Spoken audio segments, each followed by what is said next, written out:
Hi friends, இந்த video நம்ம என்ன பார்க்க போகிறோம்னா ICC champions trophy 2025 9th match Pakistan vs Bangladesh.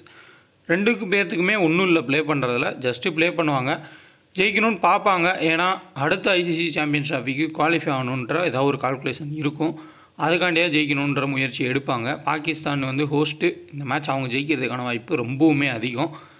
27 February 2030 Rawalpindi cricket ஸ்டேடியமில் தான் அந்த மேட்ச் நடக்குது. வீடியோக்குள்ளே போகிறதுக்கு முன்னாடி தெளிவுபடுத்திடுறேன், இந்த ராவல்பிண்டியில் ஃபுல் அண்ட் ஃபுல் உங்களுக்கு வெதர் ரொம்ப மோசமாக தான் இருக்குது. இதுக்கு முன்னாடி ஒரு மேட்ச் கேன்சல் ஆகிருக்கும், அதுக்கு முன்னாடி மேட்ச் நடந்திருக்கும்.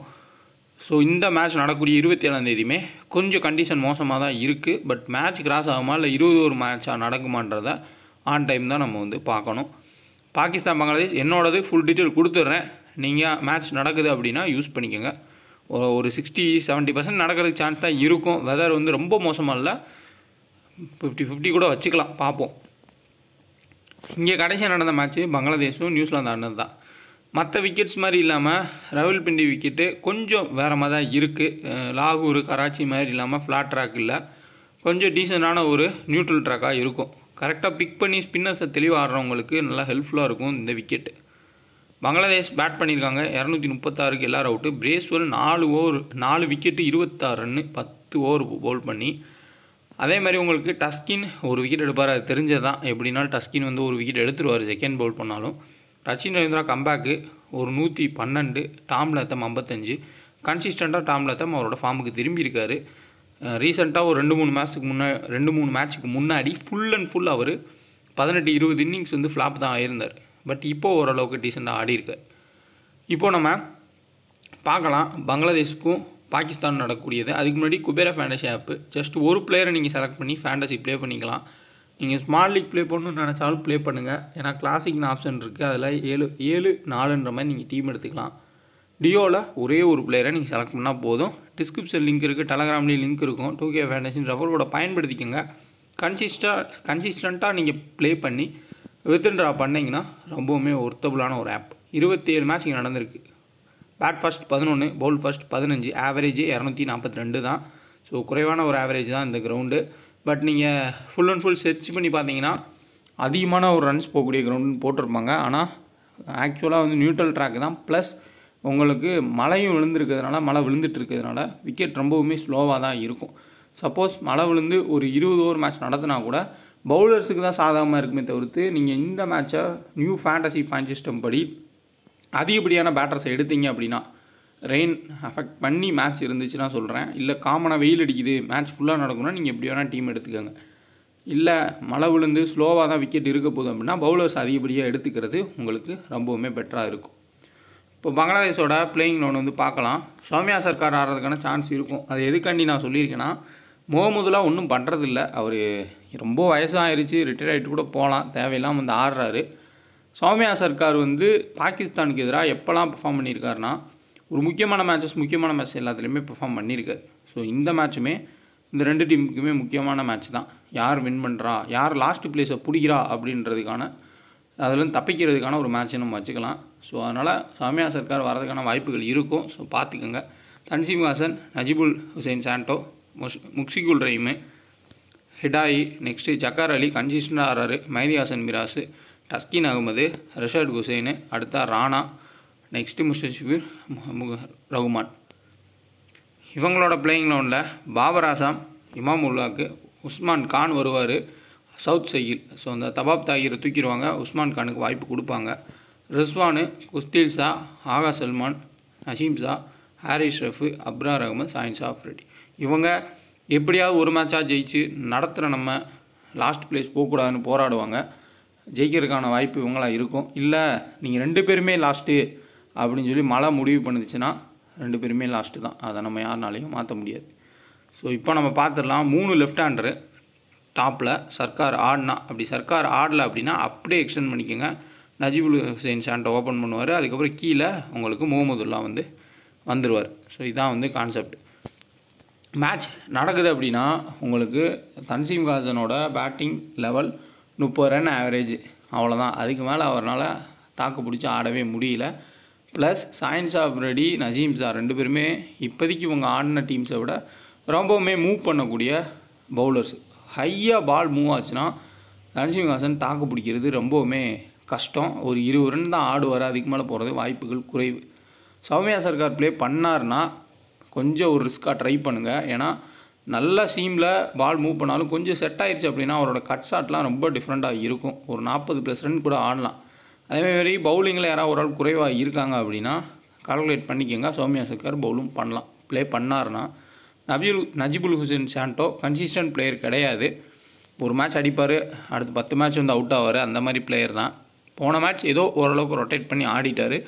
மினிமம் ஒரு 30 ரன் வரையே இந்த மேட்ச்சில் ஆடுறதுக்கு வாய்ப்பு இருக்கும். அப்படி ஏர்லி அவுட் தான் ஆவார். பட் ஃபஸ்ட்டு பேட்டிங்கில் மட்டும் அப்படின்னாலும் ட்ரை பண்ணுங்கள். சேசிங்கில் ரொம்பவே ப்ரெஷர் ஆகி அவுட் ஆகிறத நம்ம மெனி டைம்ஸ் வந்து பார்த்துருக்கோம். முக்ஷிகுல் ரஹீமு கன்சிஸ்டண்ட்டாக ஃபஸ்ட்டு பேட்டிங்கில் ஃப்ளாப் ஆகிறாரு. மேபி சேசிங்கில் ரன் தெரிஞ்சால் ரொட்டேட் பண்ணி எடுத்துகிட்டு கூட போகலாம். ஏன்னா எக்ஸ்பீரியன்ஸ்டு பிளேயர் எல்லாருமே ஒரு கட்டத்துக்கு மேலே அப்படி தான் ஆடுறாங்க. பாலுக்கு பால் தெரிஞ்சதுக்கப்புறம் ரொட்டேட் பண்ணி ஸ்லோவாக ஆடக்கூடிய பிளேயர்ஸ்க்கு அதான் எப்போயுமே ஹெல்ப்ஃபுல்லாகவும் இருந்திருக்கு. ஸோ செகண்ட் பேட் பண்ணால் மட்டும் எடுங்க. ஏன்னா இப்போ ஃபஸ்ட்டு ஃபீல்டிங் நிற்கிறப்போ எப்படியும் கடைசியில் ஒரு 2 ரன் அவுட்டு ஒரு கேட்ச்சு அப்படி பிடிச்சா கூட 30 பாயிண்ட் வந்துடுவார். அந்த கான்ஃபிடென்ட்லேயே சேசிங் வரப்போ முக்ஷிகுல் ரஹீம் வந்து ஒரு 40+ ஆடினா கூட கேம் எடுத்துகிட்டு போனால் ஒரு நல்ல பாயிண்ட் கிடைக்கும். ஸோ செகண்ட் பேட் பண்ணால் ஓரளவுக்கு சூப்பரான ஒரு பிக்கு அப்படின்னு தோணுது. ஸோ பார்ப்போம். ஹிடாய் நல்ல பேஸ் அண்ட் பவுன்ஸ் போடக்கூடிய டீமுக்கு எதிராக அவர் பெர்ஃபார்ம் பண்ண மாட்டார், அதுதான் உண்மை. சரியான பேஸ் அட்டாக் இருந்துச்சுன்னா தொடர்ந்து அவர் ஃப்ளாப்பை தான் இருக்கார். ஸ்பின் அட்டாக்கை வச்சு ஓரளவுக்கு மீடியமாக போடுறவங்க கூட தான் அவர் ஆடிருக்கார்.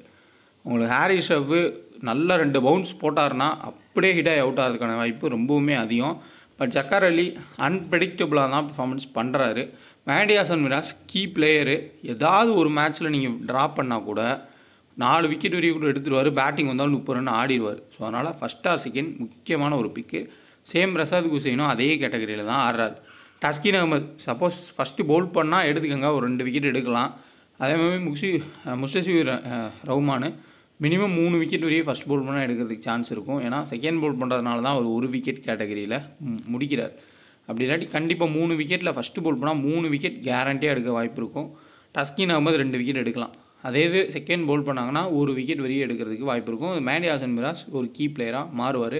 Rasad Hossain batting plus bowling ரெண்டுலேயுமே நல்லா தான் பெர்ஃபார்ம் பண்ணுறாரு. எப்படியோ விக்கெட் எடுத்துறாரு, பேட்டிங்லேயும் வந்து ஆடுறாரு. ஒரு டீசன்ட் பிக். டெத் பவுலிங்கில் தஸ்கின் அகமதும் முஸ்தபிர் ரஹ்மான் தான் பவுல் பண்ணுவாங்க. மிடில் ஓவர்ஸில் ரசாத் குசைன், மெஹடி ஹசன் மிராஸ், முகமதுல்லா ஆடினா முகமதுல்லா, மேபி சேசிங்னா கூட சௌமியா சர்க்கார் ஆடலாம். முகமதுல்லான்னா சேஸ் பண்ணுறப்போ முகமதுல்லாவை ட்ரை பண்ணுங்கள். இந்த சைடில் இமாமுல்லாவுக்கு மஸ்ட் ட்ரை பிளேயரு. ஒரு ஜிஎல்ல போன மேட்ச் ரன் அவுட் தான் ஆனார். ஸ்லோவாக ஸ்டார்ட் பண்ணி அவர் கேம் எடுத்துகிட்டு போவார். அவரோட ஸ்டைல் அதுதான். ஸோ எதிர்பார்க்கலாம். கொஞ்சம் டஸ்கினை பார்த்து ஆடிட்டா மூவ் ஆகலாம். பாபர் அசம் டஸ்கின் இப்போ எந்த பால் போட்டு எல்லாரையும் விக்கெட் எடுத்துகிட்டு இருக்காரோ அதே பால் இன்ஸ்விங்கிங் டெலிவரிக்கு தான் கன்சிஸ்டண்ட்டாக அவுட் ஆகி அவர் ஃபார்ம் அவுட்டே ஆனார். ஸோ அதனால் பாபர் அசாம் ஒரு 40+ போகலாம், இல்லை இயர்லி அவுட் ஆனாலும் ஆகலாம். அதுவும் சேசிங் வரப்போ செகண்ட் பவுலிங்கில் ஸ்விங் அதிகமாகவே டஸ்கின்கிட்ட இருக்குது. ஸோ கொஞ்சம் 50-50 யோசிச்சுக்கோங்க. ரிஸ்வான் ஃபஸ்ட்டு பேட்டிங்லேயும் செகண்ட் பேட்டிங்லேயும் ஒவ்வொரு டைமும் ஒவ்வொரு மாதிரி ஆடுறாரு. ரொம்ப ஸ்லோவாக ஸ்டார்ட் பண்ணி தான் எடுத்துகிட்டு போகிறாரு. பட் நமக்கு அட்வான்டேஜ் என்னென்னா விக்கெட் கீப்பிங் கேட்ச் பிடிப்பார். அதில் கொஞ்சம் நம்ம கெஸ் பண்ணி எடுத்துக்கலாம். நெக்ஸ்ட்டு பேட்டிங் வந்தால் ரொட்டேட் பண்ணி போவார். அதில் ஒரு அட்வான்டேஜ்ன்றது இருக்கும். குஸ்தில்ஸா டாப்பில் எல்லாருமே லெஃப்ட் ஹேண்டரு. அவங்க சைடில் பங்களாதேஷ் சைடில் அவங்க எல்லோரும் இயர்லி அவுட் ஆகிட்டாங்கன்னா ஃபுல் அண்ட் ஃபுல் ஓவர் இவர் தான் கம்ப்ளீட் பண்ணுவார். இல்லை லெஃப்ட் ஹேண்டர் ஒருத்தர் அவுட் ஆகி இன்னொருத்தர் இருக்கார் அப்படின்னு மூவ் ஆன் ஆகிட்டு இருந்துச்சுன்னா கண்டிப்பாக ஆகா சல்மான் அதிகமான ஓவர்ஸ் போடுவார். இன்னொன்று ஆகா சல்மான் இந்தியாவை தவிர்த்து மற்ற டீம் கூட ஆடுறப்ப டீசெண்டாக ஆடி இருக்கார். ஆனால் என்னென்னா ஸ்டாட் வைஸாக பார்த்தோம்னா பங்களாதேஷுக்கு எதிராக புவரான ஒரு ஸ்டாட் தான் இருக்குது. Abrar Ahmed first or second டீசெண்டான ஒரு பிக்கு, மினிமம் 1 விக்கெட் எடுக்க முடியும். ஹாரிஸ் ரஃப் செகண்ட் பவுல் பண்ணார்னா மினிமம் 3 விக்கெட் வரையும் எடுக்கிறதுக்கான சான்ஸ் இருக்கும். நசீம் ஷா அதுக்கப்புறமா சாயின் சாப்ரெடி ஃபஸ்ட் பவுல் பண்ணால் கீ தான். ஸோ இவங்களோட ஃபாஸ்ட் பவுலர்ஸ் எல்லாருமே மிரட்டுவாங்க. ஸோ அதுக்கான வாய்ப்பு ரொம்பவுமே அதிகமாக இருக்கும். ஏன்னா விக்கெட்டுமே மழை பெஞ்சிருக்கிறதுனால ஃபாஸ்ட் பவுலிங்க்கு அதிக ஹெல்ப் கிடைக்கும். சப்போஸ் பாகிஸ்தான் ஃபஸ்ட்டு பவுல் பண்ணாங்கன்னா நீங்கள் ரிஸ்க் எடுக்கிறவங்க நசீம் ஷா, சாயின் சாப்ரெடி கூட கேப்டன் வைஸ் கேப்டன் கொடுத்து பாருங்கள். இல்லை விக்கெட் நியூட்ரலாக இருக்குது, நல்ல வெயில் அடிச்சிருச்சு அப்படின்னா நீங்கள் ஆகா சல்மான் அதுக்கப்புறம் ரிஸ்வான் இப்படி கூட நீங்கள் போய்க்கலாம். பட் மழைக்கு ஏற்ற மாதிரி நீங்கள் டீமை செட் பண்ணிங்கன்னா நசீம் ஷா, சாயின் சாப்ரெடின்னு போகிறது ரொம்பவுமே ஒர்த்தபுளாக இருக்கும். ஃபஸ்ட்டு பவுல் பண்ணாங்கன்னா செகண்ட் பவுல் பண்ணாலும் ஹெல்ப் கிடைக்கும். பட் ஃபஸ்ட் பவுல் பண்ணுறப்போ அதிகபட்ச ஹெல்ப் பண்ணுறது. கிடைக்கும். Khushdil Shah left arm ஆர்த்தடாக்ஸு. இங்கே அந்த 3 லெஃப்ட் ஹேண்டருக்கு அப்புறம் ஃபுல்லாக ரைட் ஹேண்டர்ன்றதுனால உங்களுக்கு அவர் தான் வந்து மிடில் ஓவர்ஸில் ரொட்டேட் பண்ணுவார். பேட்டிங்கு நல்ல டச்சில் இருக்கார். ஆகா சல்மான் இந்த மேட்ச் கொஞ்சம் பீக்கில் வரலாம். But head to head stats அதெல்லாம் பார்க்குறப்போ போராக தான் இருக்குது. டெத்தில் எல்லாத்துக்கும் தெரிஞ்சதான் ஹாரிஸ் ஷெஃப், அதுக்கப்புறமா சாயின்ஸ் ஆஃப்ரெடி, நசீம் ஷா கம்பைன் பண்ணி பவுல் பண்ணிப்பாங்க. இங்கே உங்களுக்கு trump card picks low percentage பிக்ஸில் குஸ்தில் ஷா ஹை பர்சன்டேஜ் தான். பட் இருந்தாலும் நிறையா ட்ராப் பண்ணுவாங்க, எடுத்துக்கோங்க.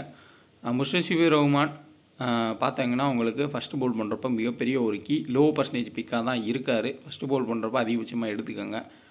ஹாரிஸ் ஷெஃப் செகண்ட் பவுல் பண்ணுறப்போ ரொம்ப கீ லோ பர்சன்டேஜ் பிக்காக இருக்கார், நல்ல ஒரு ஆப்ஷன். அடுத்து இமாம் உல்ஹாக்கு ஃபஸ்ட் ஆர் செகண்டு ஓரளவுக்கு ரொட்டேட் பண்ணி கொண்டு போவார் கேமை. ரொம்ப லோ பர்சன்டேஜ் பிக்காக இருப்பார்.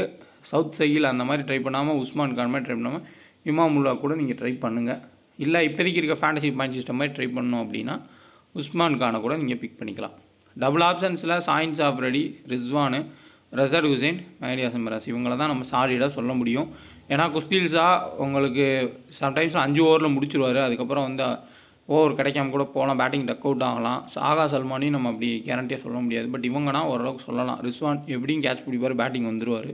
மற்ற 3 பேருமே 10 ஓவர் வரையும் வந்து வீசிடுவாங்க. பேட்டிங்கும் வரதுக்கு சான்ஸ் வந்து இருக்கும். அடுத்த ஸ்மார்ட் லீக் பெஸ்ட்டு கேப்டன் சாய்ஸ்ன்னு பார்த்தீங்கன்னா ரிஸ்வான், பாபர் அசான், ஆகா சல்மான், அதுக்கப்புறம் சாயின்ஸ் ஆஃப்ரெடி நான் கொடுத்துருக்கேன். இதில் நீங்கள் பங்களாதேஷ் பிளேயர்ஸையும் வந்து ஆட் பண்ணிக்கோங்க. பாகிஸ்தானோட பாபர் அசாமுக்கு டஸ்கின் அகமது பவுல் பண்ணுறப்போ கொஞ்சம் சட்ட சிக்கல் இருக்கலாம். அதையும் வந்து யோசிச்சுட்டு உங்களோட டீம்ஸை செட் பண்ணிக்கோங்க. சப்போஸ் சேசிங் வர மாதிரி இருந்துச்சு அப்படின்னா நீங்கள் ஆகா சல்மானை கூட வந்து ட்ரை பண்ணி பாருங்கள். லெஃப்ட் ஹேண்டர்ஸ் அதிகமாக இருந்தால் அவர் ஓவர்ஸ் அதிகமாக வீசாம். மோஸ்ட்லி சாயின்ஸ் ஆஃப்ரெடி அதுக்கப்புறம் ரிஸ்வான்னு போகிறது தான் வந்து பெட்டரான ஒரு ஐடியா.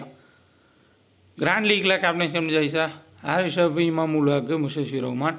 இதில் ஹாரிஸ் ஷெஃப் செகண்ட் பவுல் பண்ணால் எடுத்துக்கோங்க கேப்டனா. இமாம் உல்ஹாக் ஃபஸ்ட் ஆர் செகண்ட் வந்து கிராண்ட் லீக்கில் ட்ரை பண்ணி பாருங்கள். முஸ்தபிசூர் ரஹ்மான் ஃபஸ்ட்டு பவுல் பண்ணுறப்போ கேப்டனா நீங்கள் ட்ரை பண்ணி பாருங்கள். ஜிஎல்ல ஸ்டார்ட்டுமே நிறைய பேர் கேட்டதுனால அதையும் நான் உங்களுக்கு வந்து எடுத்துட்டேன். முன்னாடி தெளிவாக தான் கொடுத்துருக்கேன், இப்பயும் வந்து கொடுத்துருக்கேன். நஜீபுல் ஹுசைன் சாண்டோ 4 ரன் தான் ஹெட் டு ஹெட்டில் ஒரே ஒரு மேட்ச்சு. வென்யூவில் போன மேட்ச் 72 அடித்தார். நல்லா நோட் பண்ணிக்கோங்க. நஜீபுல் ஹுசைன் சாண்டோ கன்சிஸ்டன்ட் பிளேயர் கிடையாது. ஒரு மேட்ச் அடித்தா அது மேட்ச் அவுட் ஆகிறதுக்கும் வாய்ப்புகள் இருக்கும். மைடி ஹாசன் மிராஸ் 7 விக்கெட் எடுத்திருக்காரு ஹெட் டு ஹெட்டில். வென்யூவில் விக்கெட் எடுக்கலை போன மேட்ச்.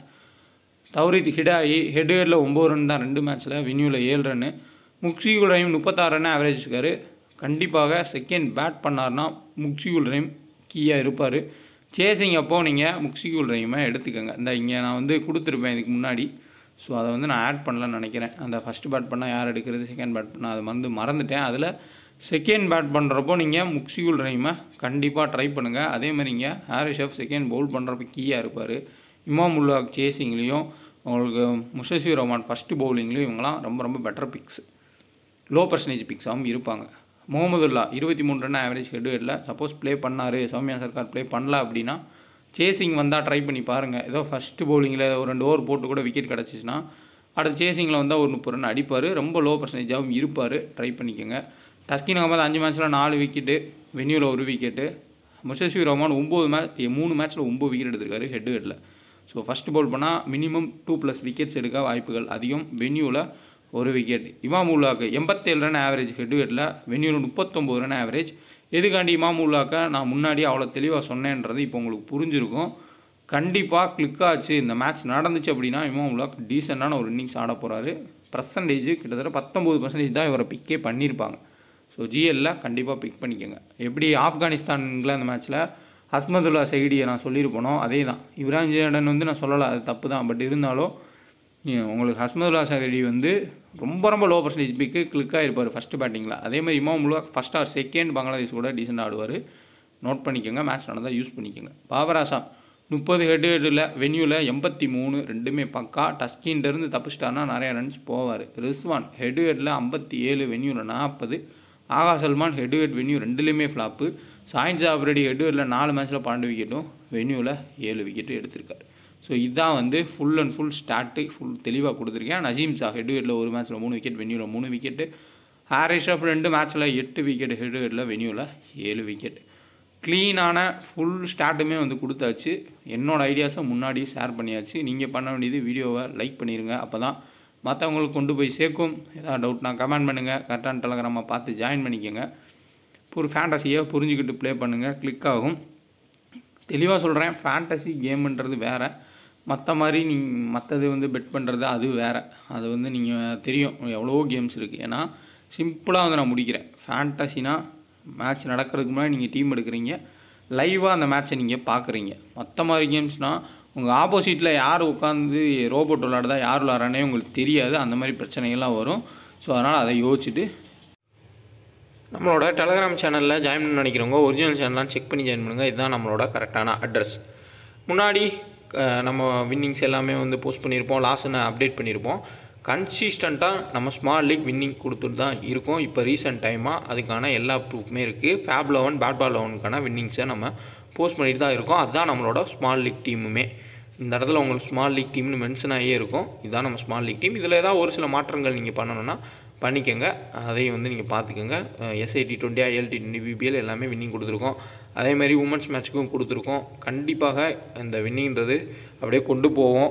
அதனால் நீங்கள் அதில் ஃபாலோ பண்ணிக்கோங்க. ஏதாவது ஒரு சில மாற்றங்கள் நீங்கள் பண்ணணும்னு நினச்சிங்கனாலும் பண்ணிக்கோங்க. அது உங்களோட விருப்பம்தான் ஒரு சில மாற்றங்கள் பண்ணுறது. இதுக்கு முன்னாடி லாஸ் இருந்துச்சு, நான் அப்போயுமே சொல்லியிருக்கேன் லாஸ் ஆகிருக்குன்னு. இப்போ வின்னும் இருக்குது, அதையும் வந்து நான் சொல்லிடுறேன். ஒரிஜினல் செக் பண்ணிக்கோங்க. ஒன்லி ஃப்ரீ டீம்ஸ் மட்டும் தான் நம்ம கொடுத்துட்ருக்கோம். அதையும் நான் இந்த இடத்துல தெளிவாக வந்து சொல்லிடுறேன். நம்ம நேமை யூஸ்